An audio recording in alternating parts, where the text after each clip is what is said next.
Shalom, உங்களுக்கு கிருபையும் சமாதானமும் உண்டாவதாக. இன்னைக்கு அநேக தேவ பிள்ளைகளுடைய வாழ்க்கையில போராட்டங்கள், பிரச்சனைகள், கடன், கஷ்டம், சண்டைகள், குடும்பங்களுக்குள்ள பிரிவுகள். அநேக சொல்வார்கள், என் பிள்ளைகள் எனக்கு கீழ்ப்படுகிறாங்களே இல்லை, என் பிள்ளைகள் நல்லா படிச்சு கொண்டு வந்த பிள்ளை திடீரென்று படிக்கிறாங்களே இல்லை, நான் இவ்வளவுதான் உழைச்சி கஷ்டப்பட்டு உழைச்சாலும் என்னுடைய வருமானம் என் வீட்டுல தங்குது இல்லை. இப்படி அநேகர் பல போராட்டங்களுக்குள்ள பிரச்சனைக்குள்ள போய் கொண்டிருக்கிறாங்க. உங்களுக்கு தெரியுமா, உங்களுடைய வாழ்க்கையில் வருகிற பிரச்சனைகள் எல்லாத்துக்கும் பின்பதாக ஒரு பிசாசானவன் உங்களுடைய வாழ்க்கையில கிரியை செய்து கொண்டிருக்கிறான். உங்களை எங்க விழுத்தலாம் என்று சொல்லி வகை தேடி அவன் சுற்றி திரிந்து கொண்டிருக்கிறான்.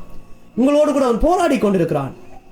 இதை இன்றைக்கு அறியாத தேவ பிள்ளைகள் அவனுடைய பிடிகளுக்குள்ளே சிக்குண்டவர்களாய் இன்னும் அப்படியே வாழ்ந்து கொண்டிருக்கிறார்கள். கர்த்தருடைய ஆவியானவர் உங்களோடு கூட பேசுகிறார். நீங்கள் ஒருவேளை அப்படிப்பட்ட நிலைமையில் இருப்பீங்கன்னு சொன்னால், நீங்கள் அப்படிப்பட்ட பிசாசை எதிர்த்து நின்று ஜெயம் எடுக்கக்கூடிய வல்லமையை தேவன் உங்களுக்கு கொடுக்கிறார். எங்களுடைய உள்ளான மனுஷன், இந்த ஆவி மனுஷன்ல நாங்கள் பலப்பட வேண்டும். அதனால வேதம் சொல்றது, அவன் உங்களுடைய எதிராளி, அவன் யாரை விழுங்கலாமோ என்று சொல்லி வகை தேடி சுற்றி திரிகிறானா. சுற்றி திரிகிறான். யாரை விழுங்கலாம், யாரை விழுத்தலாம், யாரை தள்ளலாம், இப்படி அவன் வகை தேடி கொண்டிருக்கான். எங்கேயாவது ஒரு இடம் கிடைக்குமா, இவன் வாழ்க்கைக்கு நான் போயிடலாமா, இந்த பிள்ளையை நான் விழுத்திலாமா, இவனை நான் கொண்டுலாமா, இப்படி அவன் வகை தேடி சுற்றி திரிகிறான். இன்னைக்கு அநேக திருச்சபைகளுக்குள்ளே பரிசுத்த ஆவியானவருக்கு நேரம் இல்லாமல் போய் கொண்டிருக்கிறது. எப்படி அப்ப அவருடைய வாழ்க்கையில விடுதலை உண்டாகும்?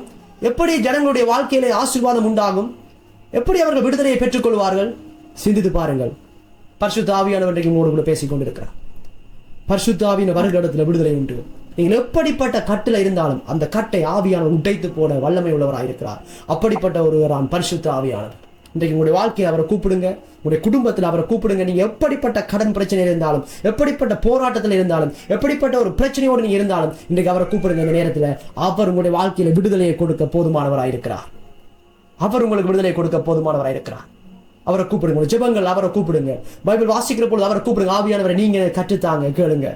அவரை கூப்பிடுங்க. ஒரு வாழ்க்கையில எல்லாவற்றிலும் அவருக்கு முக்கியத்துவம் கொடுங்க, அவருக்கு இடத்தை கொடுங்க. அவர் உங்களுடைய வாழ்க்கையில நிச்சயமாக உங்களை விடுதலையாக்கி உங்களை ஒரு ஆசீர்வாதமான, ஒரு சமாதானமான, ஒரு சந்தோஷமான வாழ்க்கைக்குள்ளே உங்களை நடத்த அந்த ஆவியானவர் போதுமானவராயிருக்கிறார்.